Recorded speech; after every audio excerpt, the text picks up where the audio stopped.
Introduce my guest with me today is Tobenna Ozim, the Yeah. CEO of nite. So please talk to us. Okay, my name, like she said, Tobenna Ozim, Yeah. 23 years old. Okay. Started nite last year Okay. December. Wow. So we've been open for about a year now, Yeah. a year and 1 month. Wow. Um, So how did you have the idea to... I was actually in need of the service.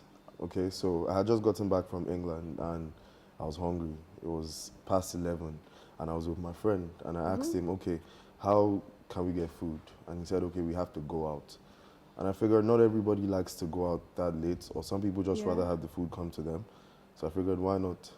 Instead of waiting around for somebody else to do it, which somebody else would have eventually done it, we figured, why not do it ourselves? Yeah. Yeah. And you didn't think, you preferred it was going to be at night for nocturnal negotiations? Thing is, we're trying to eventually become a 24-hour platform. Okay. But then I didn't want us to approach the market like everybody else does. Okay. There was no supply for the demand of food at night. So I figured if we get into that market, there's no way we won't get some form of traffic that would allow us to be able to kind of expand when we want to be 24 hours, because we have a brand now. So for now, how many meals do you... We have about 42 items on the menu. Really? Yeah. What's different? Like, do you have local food? Yeah, of course. We have a fada. No, because it's late, we kind of have to be careful what we give to you. Okay. So most of our food is freshly made, healthy stuff. So even if you're eating that late at night, you're not you don't feel guilty. Exactly. Okay. And for now, your operation is strictly on the island. Okay. So we deliver from Ikoyi to VGC. Okay. Yeah, that's it for now. You don't do Aja, you don't do the mainland? We do Aja every now and then, but we kind of inflate the delivery prices. So if you can pay, you pay. Okay. Yeah. But type of thing. do you have plans to move to The mainland? The mainland. God willing. Okay. Eventually. Okay. Logistics, we're working on logistics because the mainland is set up differently from the way the island is. Of course. You know, the island's kind of straight, so you can literally drive from Ikoyi to VGC. True. Yeah, but the mainland is Surulere is here, Jaja is here. Yeah. So we're trying to work out logistics. Okay, so beyond your the fact it's a night restaurant, what do you think would differentiate your brand from other normal restaurants out there? Variety. I would say Okay. variety. Not too many restaurants pull off as many different meals as we do. Oh, true. Yeah. Variety, I don't want to... Of course, there's restaurants out there that have good tasting food, but quality as well. We try to make sure the food is always good.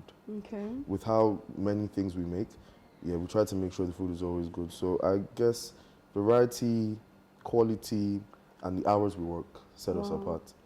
Young people looking to be entrepreneurs, because whether I like it or not, the journey of entrepreneurship, it's a very long and tedious one. Of course. There's somebody looking at you, wanting to start something. What advice will you give them? I would say there's no such thing as too young to start a business, first of all. I think it's your mental capacity, your ability to manage people, and just you being hardworking. So I don't think there's anything as being too young. So if you feel like, oh, you're too young to start a business, get that out of your head.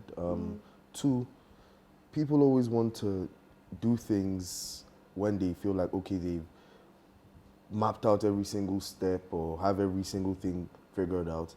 I would say, of course, it's good to plan, but sometimes some things cannot be planned for. So if you have an idea or if you believe in something, just go for it. That's what I would say.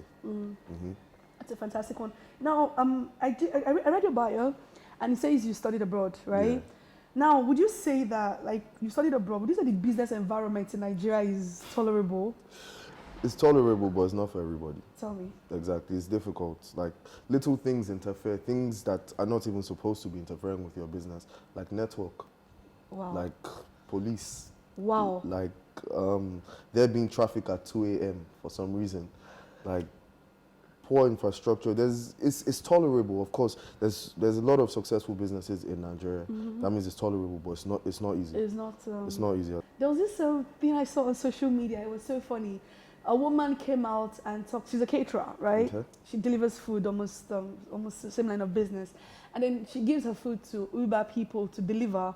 And in that moment, I think she was complaining that the Uber man would park somewhere and pick the gizzard. Wow. in the meals. So what ways have you taken to ensure that your meals are not tampered with? So what we've done is we've kind of assigned the delivery fees to the drivers. It helps motivate them to work faster. Oh. Because the more deliveries you do, the more money you make. Okay. Exactly. So they don't have time to be picking gizzard because they're trying to they're trying to make as much money as possible. Exactly. In this line of business, have there been any time where you just go, whatever, I give up, I'm tired?